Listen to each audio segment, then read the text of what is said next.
The grand hall of the Galactic Record Center stretched far above Director Reed's head, its transparent ceiling revealing the purple-pink sky of Valen. Reed walked with measured steps across the polished stone floor, his boots making soft tapping, sounds that echoed through the quiet space. His gray uniform marked with the golden spiral of the Galactic Concordat, reflected in the shiny floor beneath him. 200 years, he muttered to himself. 200 years since humanity destroyed itself.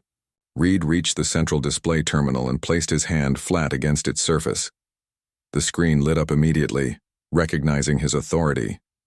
With a few quick taps, he brought up the historical archives marked Earth Terminal Conflict.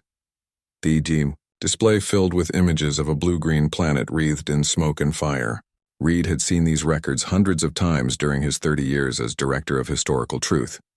His job was simple: maintain the official story of how humans had torn themselves apart in a war of their own making, and how the Concordat had mercifully gathered the few surviving human colonies under its protection. A soft chime interrupted his thoughts. "Director Reed," came a voice from his communication device. "We have a situation that requires your attention.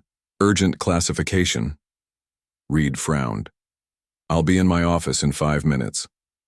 On the distant world of Terrace 4, junior researcher Kel wiped sweat from her blue-tinted forehead as she carefully brushed dirt away from what appeared to be an artificial structure.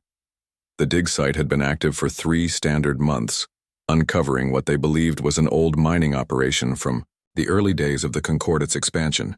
But this was different.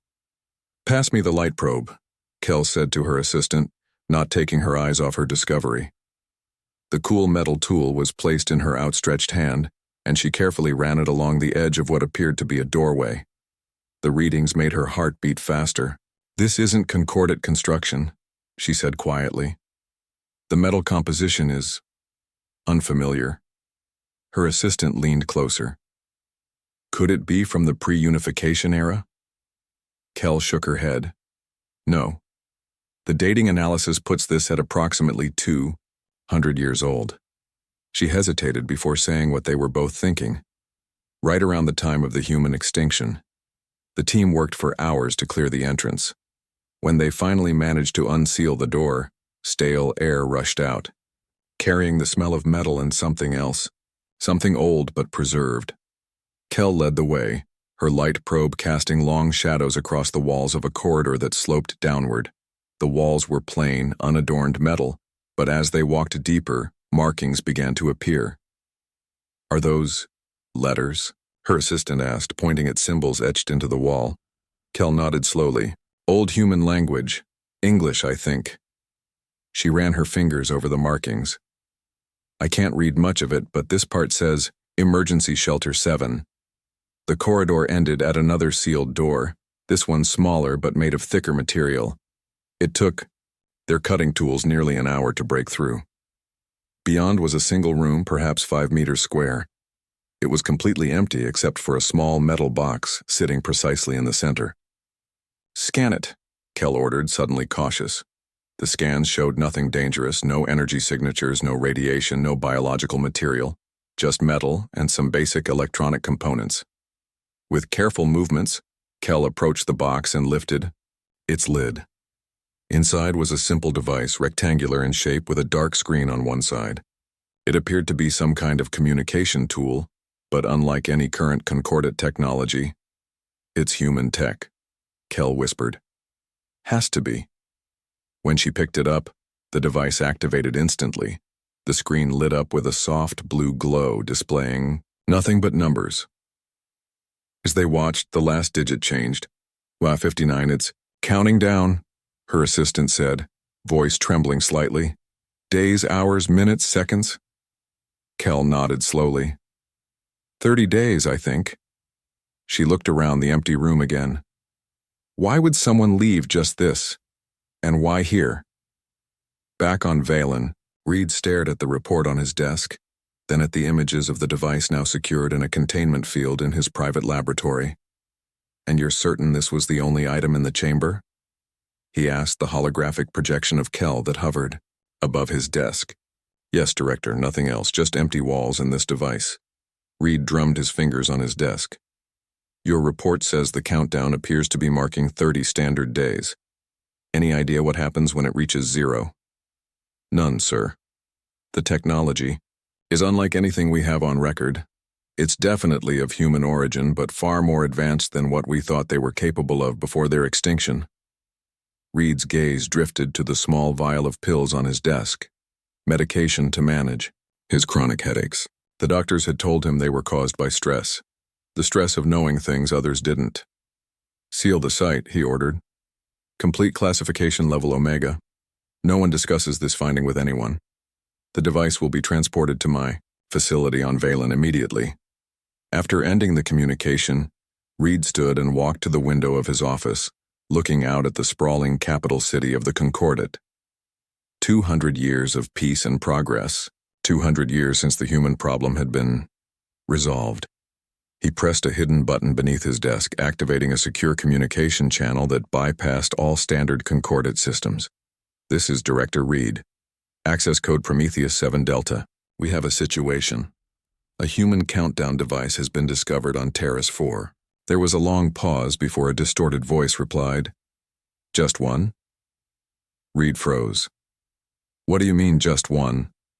Director, in the past 24 hours, similar devices have been found on 17 different worlds across Concordat space. All with the same countdown.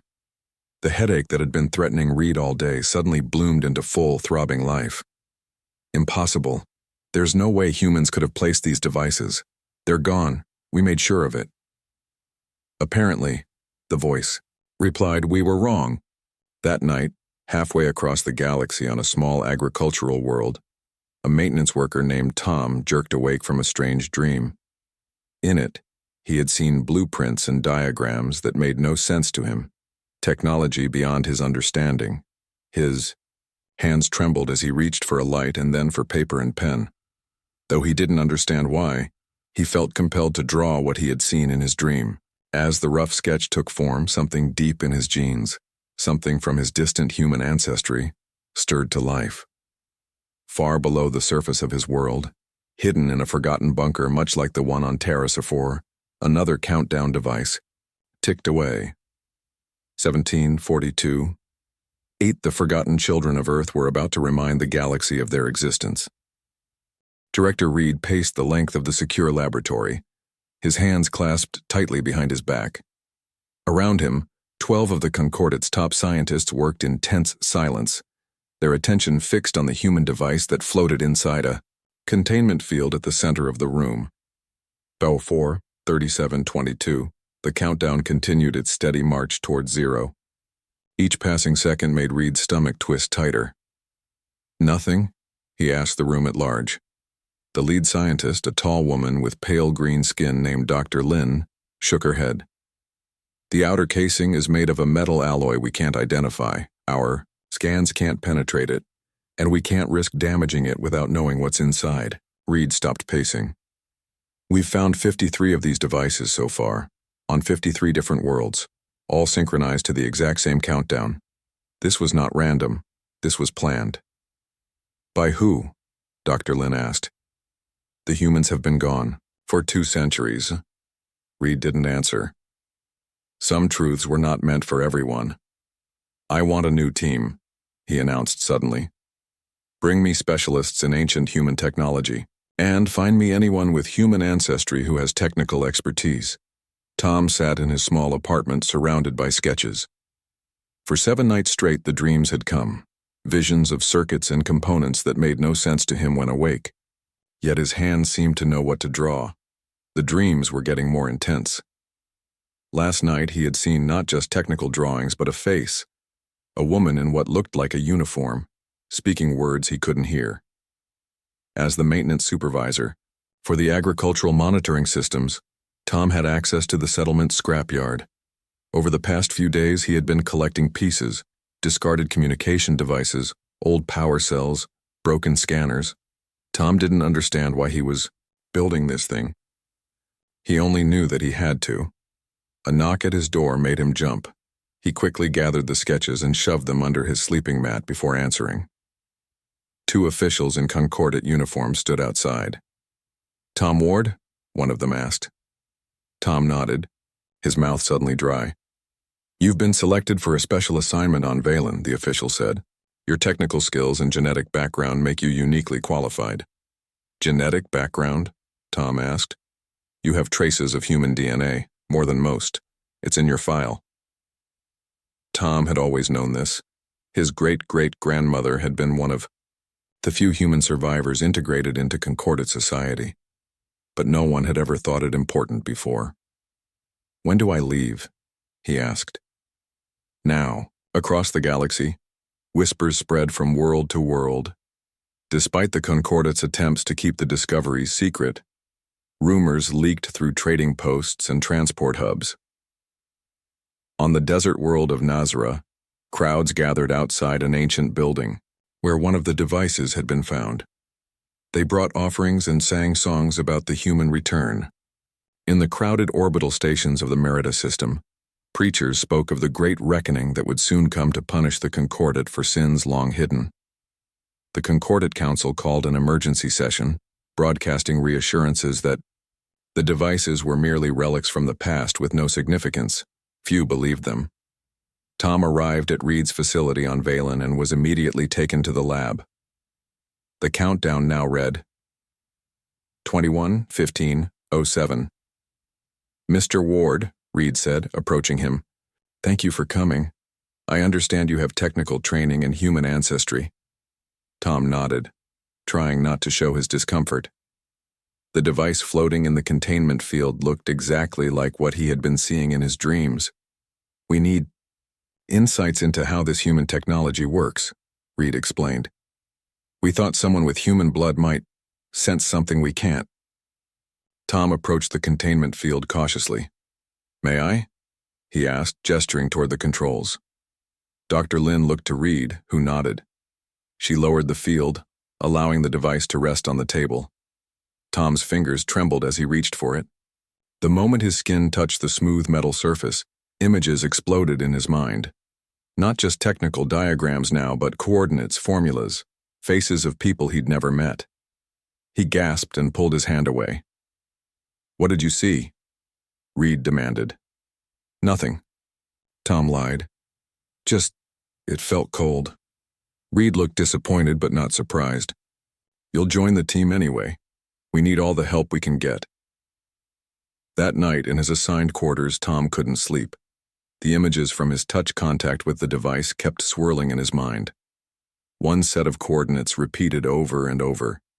He got up and found a terminal, inputting the coordinates into the Concordate star map. They pointed to a location in empty space, an area between star systems where nothing should exist.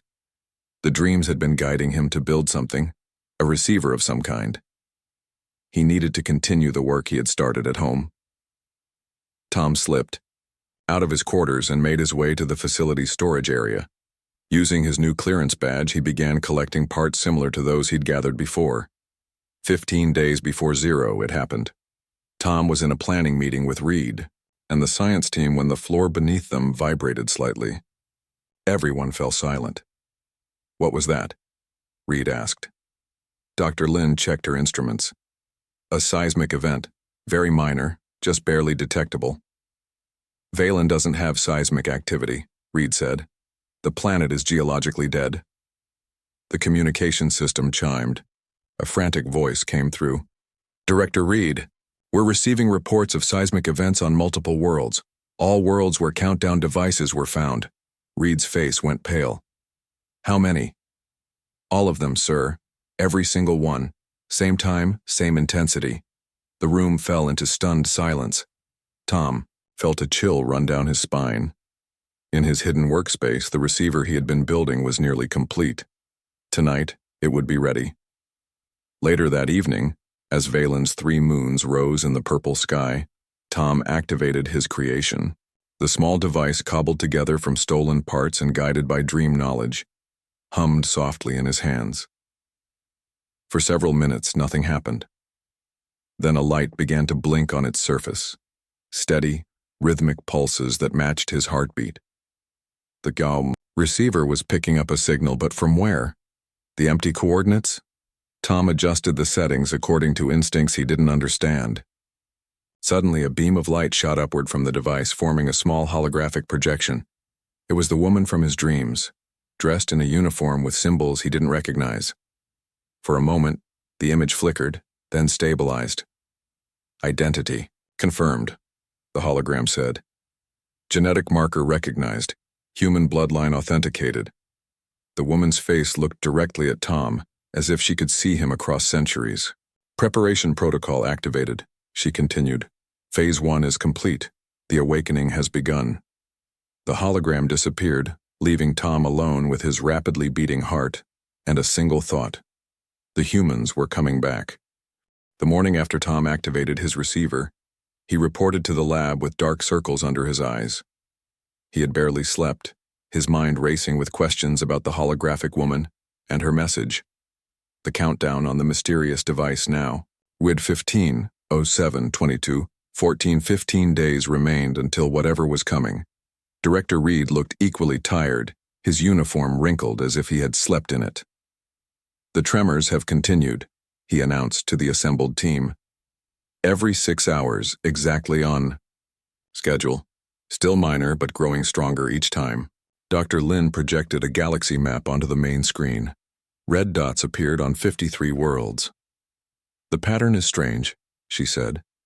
The tremors aren't centered on the devices themselves. They seem to be resonating from somewhere else, passing through these worlds like ripples in water. From where? Reed demanded. Dr. Lin shook her head. We can't pinpoint the source. It's as if it's coming from everywhere and nowhere at once. Tom thought about the coordinates from his vision, the empty region of space. He considered telling Reed but decided against it. Something told him to wait. That night, as Tom was returning to his quarters, 2 security officers grabbed him by the arms. What's happening? He asked as they marched him down a corridor he had never seen before. They didn't answer. They brought him to a small windowless room where Director Reed waited, his face hard as stone. Sit down, Mr. Ward, Reed said. Tom sat in the single chair. There was no table, nothing else in the room. Reed held up a small device, the receiver Tom had built. Care to explain this? Tom's heart sank. How did you... Security cameras are everywhere in this facility, Reed cut him off. Did you think we wouldn't notice your little nighttime projects or your trips to the supply room? Tom said nothing. This thing activated last night, Reed continued. It sent a signal. To whom? And how did you build it? These components shouldn't work together, yet somehow they do. Tom looked at the floor.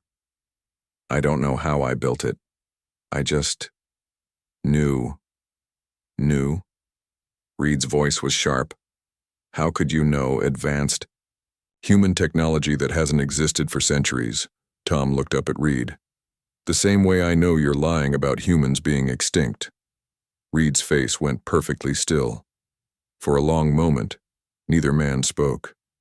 Finally, Reed sighed. Take him to holding cell 3, he told the guards. No visitors, no communications. In his cell, Tom sat on the edge of a narrow bed staring at the blank wall. He had no idea how much time had passed. They had taken his timepiece, and there were no windows. The door opened, and to his surprise, Director Reed entered alone. Intor looked even more tired than before. The tremors are getting stronger, Reed said without preamble. And now there are other signs. Astronomical anomalies. Energy readings where there should be none. He paused. I need to know what you know. Tom shook his head. I only know what the dreams show me. Dreams? Tom explained the visions, the technical diagrams, the coordinates pointing to empty space, and finally, the message from the holographic woman. Reed listened without interrupting. When Tom finished, Reed sat in silent thought for several minutes. I'm going to show you something, he finally said. Something only 12 people in the entire Concordat have ever seen. Reed led Tom to a secure room deep beneath the main facility. After passing through 3 security checkpoints, they entered a small room with a single data terminal. What I'm about to show you is treason to even discuss, Reed said as he entered a series of complex codes into the terminal. The screen lit up with images that made Tom's breath catch. They showed planets burning, massive ships firing weapons at defenseless worlds, concordate ships. 203 years ago, Reed said quietly, the concordate discovered something about humans that terrified our leaders. Your kind were advancing too quickly. Your technology was evolving at a rate that would soon surpass ours. Within a few generations, humans would have become the dominant species in the galaxy. Tom stared at the terrible images. So the concordate attacked first. Reed nodded. A preemptive strike. Earth was the primary target, but all major human colonies were hit simultaneously. He changed the display to show a blue-green planet, Earth, surrounded by a fleet of ships. Earth was supposed to be destroyed entirely, but something happened that day. Something our leaders have hidden for 2 centuries. The video showed concordate ships firing at Earth, but just as the weapons were about to hit, the planet seemed to shimmer. Then it vanished. It didn't explode, Tom whispered. It disappeared. Yes. One moment it was there, the next, gone. Official records were altered to say Earth destroyed itself in a civil war. The truth was classified at the highest levels. And the surviving humans on other colonies? Reed's face darkened. Some were killed. Others were integrated. Over generations, the human bloodlines were diluted. Most people with human ancestry today, like yourself, have only traces of human DNA. Why are you showing me this? Tom asked. Because I think the countdown, the tremors, they're all connected to what happened to Earth, and I think you might be the key to understanding how. That night, Tom lay on his bed in a new, larger room. He was no longer a prisoner, but he wasn't free either. He closed his eyes, hoping for more dreams, more answers. This time, sleep came quickly. In his dream, he saw Earth again, but from the inside somehow. Vast underground cities filled with sleeping humans in strange pods. Machines humming, keeping them alive for centuries. He saw massive devices deep beneath the planet's surface, technology beyond anything the concordate possessed. Then he saw the woman from the hologram again, but this time she spoke directly to him. Hello, Tom. My name is Admiral Jane West of the Earth Defense Force. If you're receiving this, then our plans are working. The genetic memory transfer was successful. Genetic memory? Tom asked in the dream. When we realized the concordate was planning to attack, we knew we couldn't win a direct fight. So we chose another path. We developed 2 technologies, planetary phase shifting to hide Earth from normal spacetime, and genetic memory encoding to pass critical information through bloodlines. She smiled sadly. You are the descendant of sleeper agents we left behind. The knowledge to build the receiver was encoded in your DNA, activated by the signal when our countdown began. But what is counting down? Tom asked. What happens at 0? Earth returns, she said simply. After 2 centuries in phase shift, our world is coming back to normal space. The tremors you feel are the first ripples of our return. Tom woke, with a gasp, the dream still vivid in his mind. He knew what he had to do. He had to find Director Reed. Tom rushed through the corridors of the facility, guards hurrying to keep up with him. Director Reed had given him limited clearance after their midnight conversation, but still didn't fully trust him. The countdown now read 3, 14, 45, 22 just over. 3 days remained. The tremors had grown much stronger. Reports from across concordate space described buildings cracking, seas rising unusually high, and strange lights appearing in the skies. Panic was spreading despite official attempts to maintain calm. Director Reed, Tom called as he burst into the command center. I know what's happening. I had another dream, but it wasn't just a dream, it was a message. Reed dismissed the other staff with a wave of his hand. When they were alone, Tom explained everything Admiral West had told him in the dream, about the phase-shifting technology, the genetic memory transfer, and Earth's imminent return. So you're saying Earth didn't explode or get destroyed, Reed said slowly. It's been hidden? Somewhere outside normal space? For 2 centuries? Yes, Tom said. And now it's coming back. The tremors are just the beginning effects of a massive object re-entering our spacetime. Reed rubbed his temples. If this is true, the Concordat is facing an enemy that has had 200 years to prepare for revenge. 200 years of technological development while hiding from us. We need to warn people, Tom said. The return could cause massive destruction if worlds aren't prepared for the spatial distortions. Reed shook his head. The Council would never allow it. They've buried the truth about the human war for generations. Admitting it now would cause the Concordat to collapse from within. Then people will die, Tom said flatly. Reed was silent for a long moment. Maybe not, he finally said. If what you say is true, if these tremors are caused by Earth's return, then they might give us a clue about where it will appear. Dr. Lin worked frantically at her console, mapping the patterns of the tremors across all affected worlds. Tom stood beside her, watching as a complex 3-dimensional model took shape in the holographic display. It's like ripples in a pond, she said, but in 3 dimensions. If we track them backward to their source point, the model zoomed out, lines converging toward a single region of space. Tom's heart beat faster as the coordinates appeared. Those are the exact coordinates. From my dreams, he said. Reed stared at the empty region of space on the display. There's nothing there. Not yet, Tom said. But there will be. With just 1 day remaining on the countdown, the Concordat Council finally acknowledged the crisis. Martial law was declared across all Concordat worlds as the tremors grew violent, enough to topple buildings and crack open streets. Emergency broadcasts instructed citizens to move away from coastlines and seek shelter in reinforced structures. No explanation was given for the disasters, only assurances that the Concordat military was addressing the situation. In orbit around Valen, Reed had commandeered a research vessel against direct orders from his superiors.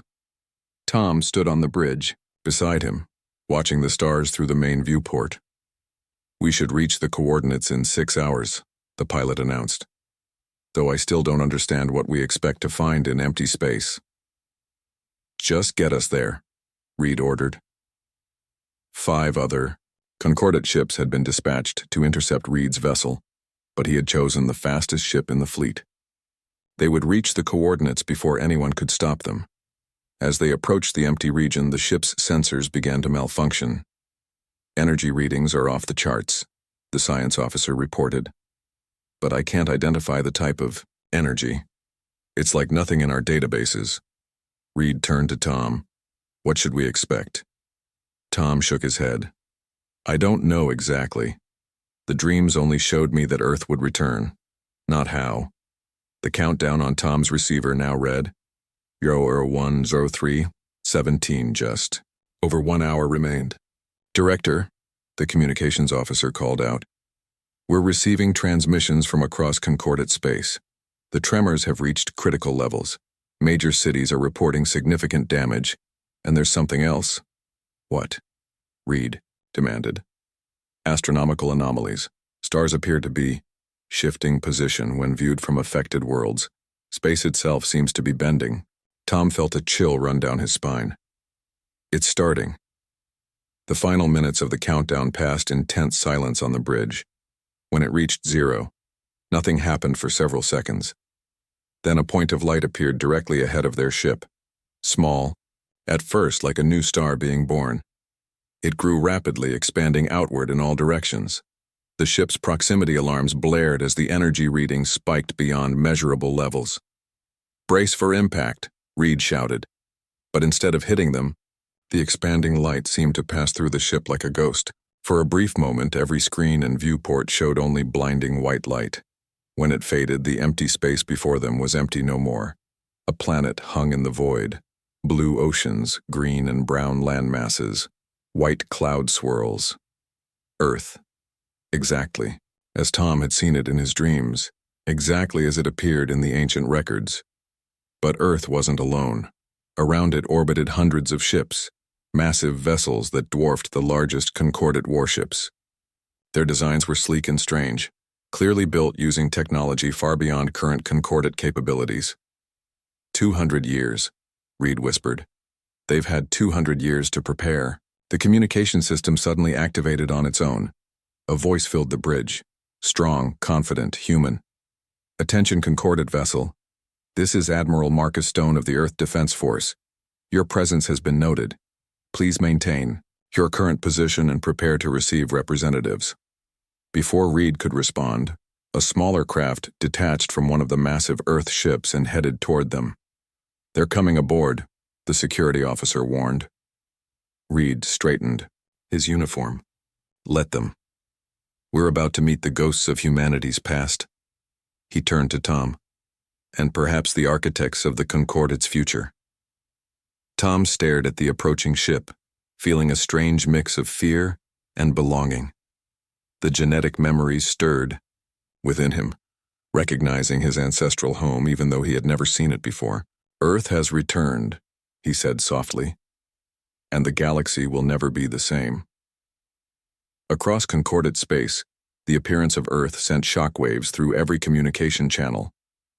The massive energy signature of its return was detected by instruments on thousands of worlds.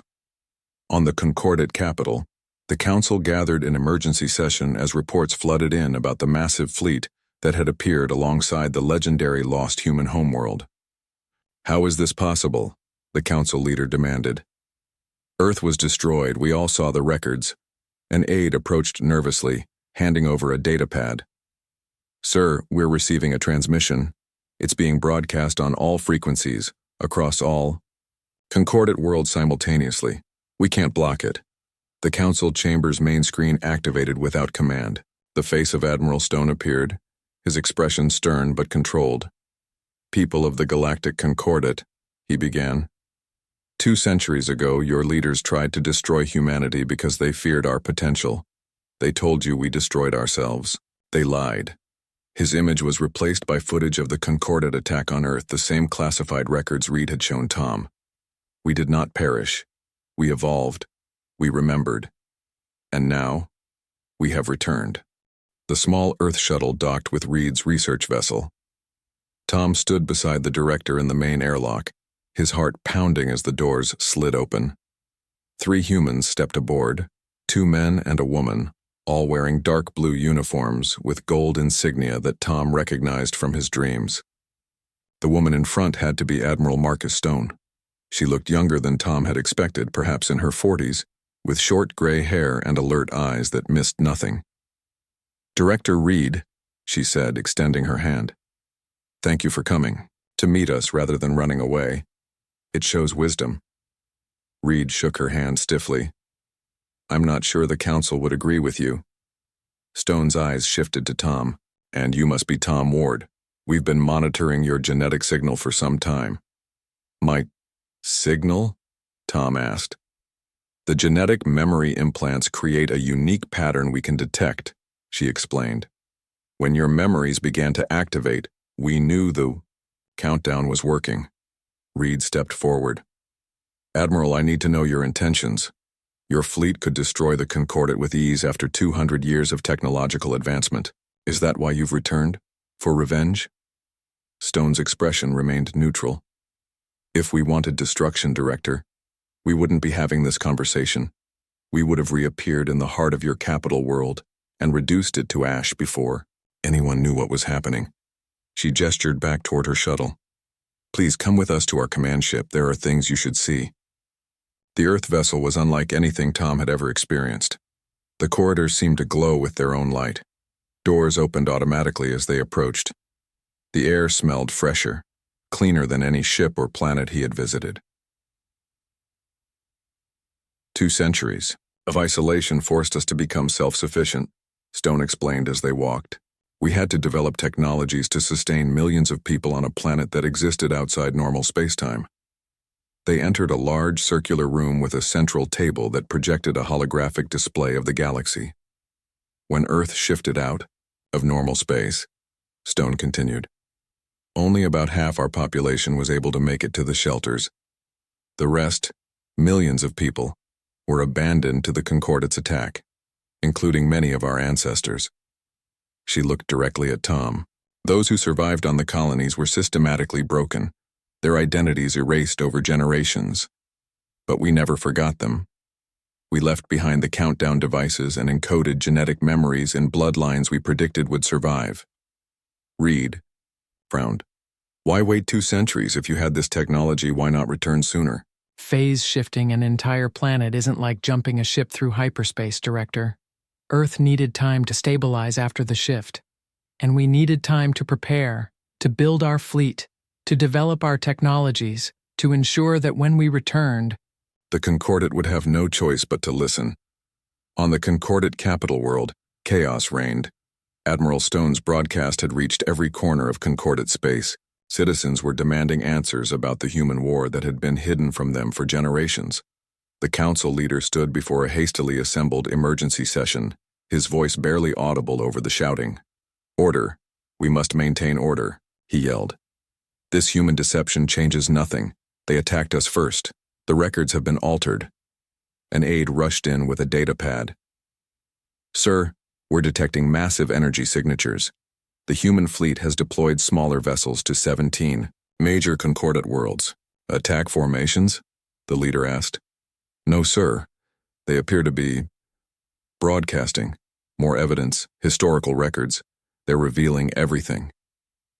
Back on the Earth command ship, Tom watched as Admiral Stone showed Reed records of the Concordats' systematic attack on human worlds. We don't want war, Stone said. We want acknowledgement, justice, a place in the galaxy that was denied to us. Reed looked tired, the weight of centuries of lies heavy on his shoulders. The Concordat won't surrender. Even faced with your superior technology, there will be resistance. We know, Stone replied. That's why we need people like you, Director. People who understand that the truth is more important than power. A young officer hurried into the room. Admiral, we have a situation. A Concordat battle group has just arrived at the edge of the system. Their weapons are hot. Stone sighed. Exactly as expected. Some never learn. The lead Concordat battleship powered up its main cannon, targeting Earth directly. Before it could fire, 3 Earth vessels moved into position. They didn't fire weapons. Instead, they projected some kind of energy field that completely surrounded the Concordat ships. What are they doing? Tom asked, watching the display. Containing them, Stone explained. Our shield technology can create bubbles of controlled space. They can fire all they want inside that bubble. It won't affect anything outside. Reed stared in amazement. You could crush them with that technology, collapse the bubble and destroy them instantly. We could, Stone agreed. But that's not who we are, not who we want to be. She turned to face Reed directly. Humanity has had 2 centuries to think about what kind of civilization we want to build. We don't want conquest. We want partnership. 3 days later, Tom stood on the actual surface of Earth, feeling real wind on his face for the first time. The genetic memories inside him recognized this place, a grassy hill overlooking a vast ocean. Behind him, a gleaming city of towering white structures rose against a blue sky. Reed stood beside him, looking out at the water. The Council has agreed to negotiations. Your Admiral Stone is quite persuasive, especially with that fleet hanging over our heads, Tom smiled. It's not just the fleet, it's the truth. People across the Concordat are demanding change now that they know what really happened. Yes, Reed admitted. 2 centuries of lies are crumbling. It won't be easy to build something new. No, came Admiral Stone's voice as she approached them. But it will be necessary. For both our peoples. She handed Tom a small device. The genetic memory integration is complete. With this, you can access all the stored knowledge of your ancestors. You're the first of many, Tom. A bridge between our worlds. Tom looked at the device, then back at the ocean. What happens now? Stone smiled. Now we do what humans have always done best. We adapt, we build, we move forward. In the distance, a transport ship descended from the clouds, carrying the first official Concordat delegation to Earth. The first of many such meetings that would reshape the galaxy. They thought we were forgotten, Tom said quietly. That humans were just a footnote in history. Reed nodded. Instead, you were preparing the greatest return in galactic history. Not just a return, Stone corrected, a new beginning for all of us. As the delegation ship landed, representatives from dozens of concordant worlds stepped out onto Earth's soil. Many looked nervous, some afraid, but all understood that the galaxy had changed forever. The humans had returned, and this time, they weren't going anywhere. In the years that followed, the story of Earth's disappearance and return became the most studied event in galactic history. The Human Concordant Accord established a new order, with Earth taking its rightful place among the stars. Tom Ward became the first of many genetic memory carriers to help bridge the gap between humans and the concordant species. The technology that had preserved humanity became the foundation for a new era of exploration and discovery, and on countless worlds throughout the galaxy, the tremors that had once signaled fear now became remembered as the first signs of a new age. The day when the forgotten children of Earth reminded the stars of their existence.